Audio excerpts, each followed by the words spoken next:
शाने उचकाए। अब क्या हो सकता है। बहरहाल मुझे डॉक्टर के पास जाना है। शुक्र है रास्ते में उसकी कॉल आ गई और हम वापस आ गए, वरना ये अब तक पुलिस के पास पहुंच चुकी होती। अपॉइंटमेंट अब 7:30 बजे का है। मार्श ने कहा, बहुत वक्त है। नहीं, मुझे कुछ सामान भी लाना होगा। इसके लिए शीन ने रीना की तरफ देखा। मैं जाती हूँ, पहले सामान लूँगी और फिर डॉक्टर के पास जाऊँगी।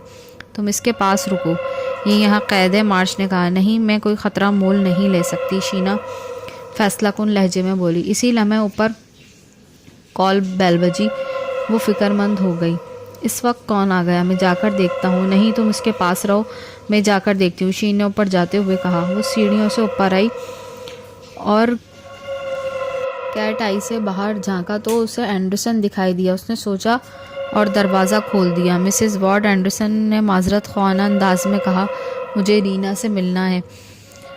मिसेस वॉर्ड, एंडरसन ये सोच के वो सटपटाई और सोचने में मशगूल थी कि उसे एकदम होश आया कि नहीं, अब किसी न किसी तरह इस चीज़ को पाए तकमील तक पहुंचाना है। ओ रीना, शीन ने मुस्कुराकर कहा, दरअसल उसकी तबीयत ठीक नहीं है और मैंने उसे जो है वो दवा देकर सुला दिया है। प्लीज़ मिसेस वॉर्ड, एंडरसन ने इल्तिजा की, ये बहुत ज़रूरी है। सॉरी बॉय, शीन का लहजा सर्द हो गया। मैं इसकी इजाज़त नहीं दे सकती। तुम जानते हो वो बीमार है और उसे आराम की कितनी सख्त ज़रूरत है। शीन ने कहते ही दरवाज़ा बंद कर दिया। फिर वो अंदर आए। उसने पर्स और अपना कोट उठाया। बारिश के बाद मौसम दोबारा सर्द हो गया था। मार्श लाउंज में आ गया था। उसने पूछा, एंडरसन क्या कह रहा था? तुम ऊपर आ गए? शीन ने नागवारी से कहा। मैंने कहा था कि नीचे उसके पास रहो, वो कैद है और उसका मुंह भी बंद है, मार्श ने कहा। इसी लम्हे उन्हें रीना के चिल्लाने की आवाज़ आई।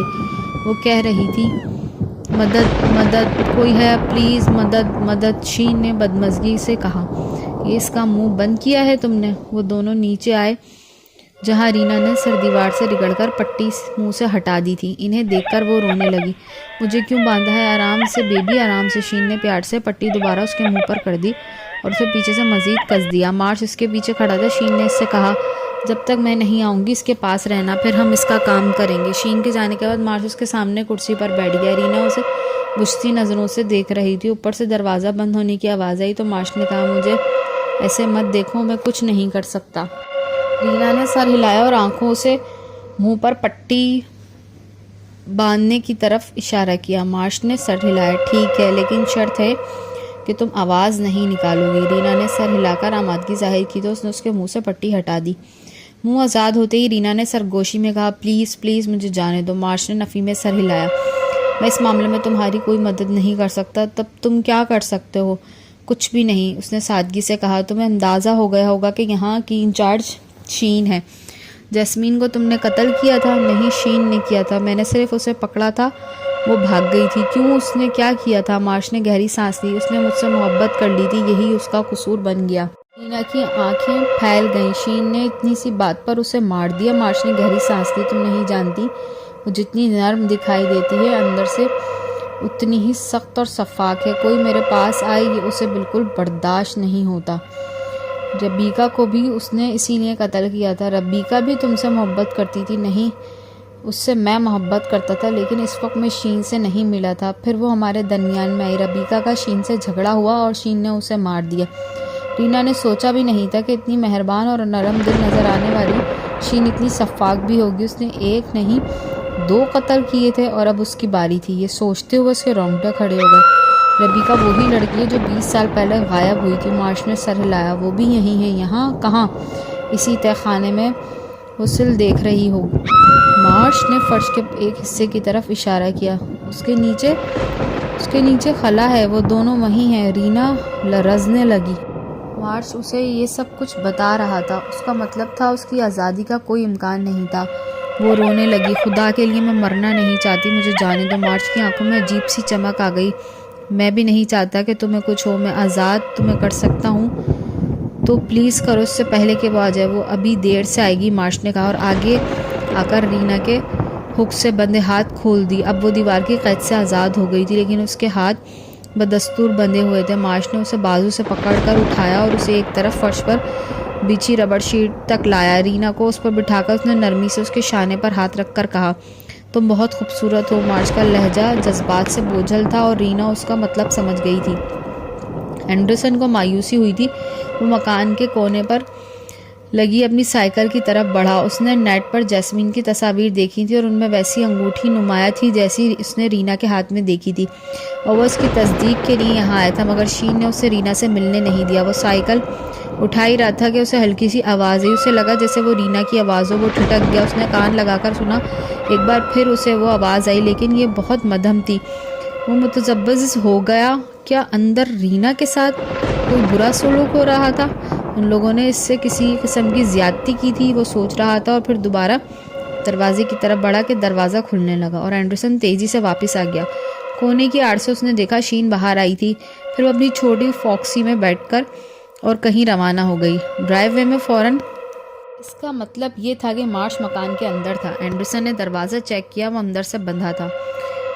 ये बंधा दरवाज़ा, यानी दरवाज़ा तो बंद है। फिर वो खिड़कियों को देखने लगा, मगर सब अंदर से बंद थी। उसने पीछे हटकर मकान का जायज़ा लिया तो उसे सीढ़ियों वाली ऊपरी फ्रेंच विंडो दिखाई दी। उसने बरामदे के साथ ऊपर से आने वाले पाइप को थामा और इस कदर मुश्किल से तिरछी छत पर चढ़ गया। फिर वो सड़क कर खिड़की तक आया। उसने शीशा ऊपर किया और ये देखकर उसे खुशी हुई कि वो आसानी से ऊपर हो सकता है। अंदर आया। पहले उसने ऊपरी मंजिल के कमरे में देखे, मगर वहाँ कोई नहीं था। फिर वो दबे कदमों से नीचे आया। ये भी हिस्सा खाली था। आखिर में वो किचन के साथ तय खाने के दरवाजे तक आ पहुंचा और उसे खोलते ही उसे रीना की आवाज़ सुनाई दी। वो धीमे और बेबस से लहजे में कह रही थी, प्लीज़ नहीं, प्लीज़ नहीं। एंडरसन दबे कदमों नीचे आया। उसने झाँक कर देखा तो मार्श ज़मीन पर दराज रीना पर छाया हुआ था। वो उसे काबू करने की कोशिश कर रहा था। वो मचल रही थी। एंडरसन का खून खौल उठा। वो अंदर आया और एक तरफ रखा बेसबॉल का बल्ला उठा लिया और दबे कदमों तक आ पहुंचा। रीना ने उसे देखा और फिर उसके तासुरात ने मार्श को खबरदार किया। जैसे ही उसने एंडरसन की तरफ देखा, उसने बल्ला घुमाकर मारा। बल्ला मार्श के सर पर लगा और वो कर्रा कर गिर पड़ा। एंडरसन ने दूसरा वार किया तो वो साकित हो गया। वो बल्ला फेंककर रीना के पास आया जो उठने की कोशिश कर रही थी। उसके हाथ पुष्ट पर बंधे हुए थे। एंडरसन उसके हाथ खोलने लगा। रीना रो रही थी और उसकी शर्ट मार्च की दराजी से बेतरतीब हो गई। हाथ आज़ाद होते उसने अपनी शर्ट दुरुस्त की। तुम ठीक हो ना? एंडरसन ने पूछा। हाँ हाँ, रीना ने सर हिलाया और मार्च की तरफ देखा। क्या ये मर गया? नहीं, बेहोश हुआ है, एंडरसन ने कहा। उन्होंने तुम्हें क्यों कैद किया है? रीना जल्दी से उसे बताने लगी। एंडरसन दम बखुद रह गया। ये मियाँ बीवी इन लड़कियों की गुमशुदगी के जिम्मेदार हैं। यही नहीं, उन्होंने इन्हें यहीं दफन किया हुआ है। रीना ने उसे फर्ज दिखा दिया। एंडरसन खौफजदा हो गया। हमें फ़ौरन पुलिस को खबरदार करना होगा। आओ मेरे साथ। एंडरसन उसे लेकर सीढ़ियों की तरफ बढ़ा, मगर फिर रुक गया। ऊपर से शीन आ रही थी। उसे देखकर वो ठिठक गए। रीना सहमकर एंडरसन के पीछे हो गई। खुद एंडरसन की हालत ख़राब हो रही थी। शीन नीचे आते हुए बोली, मैंने तुम्हें मकान के कोने में देख लिया था, इसलिए रवाना होकर तुम्हें मौका दिया कि तुम अंदर आ सको। दूसरी सूरत में ये काम बहुत मुश्किल था। उसने रीना की तरफ देखा। ये कैसे आज़ाद हुई और मार्श कहाँ है? उसकी नज़र बेसुध पड़े मार्श पर गई तो उसके तासुरात बिगड़ गए और वो गुर्राई। ये तुमने अच्छा नहीं किया। तुम दोनों कातिल हो। जल्द पुलिस तुम्हें गिरफ्तार करेगी। एंडरसन ने हिम्मत कर कहा। शीन ने आगे आते हुए घास पर और झाड़ियाँ काटने वाली दराती उठा ली। पुलिस को कौन बताएगा? वो दोनों डरकर पीछे हटे।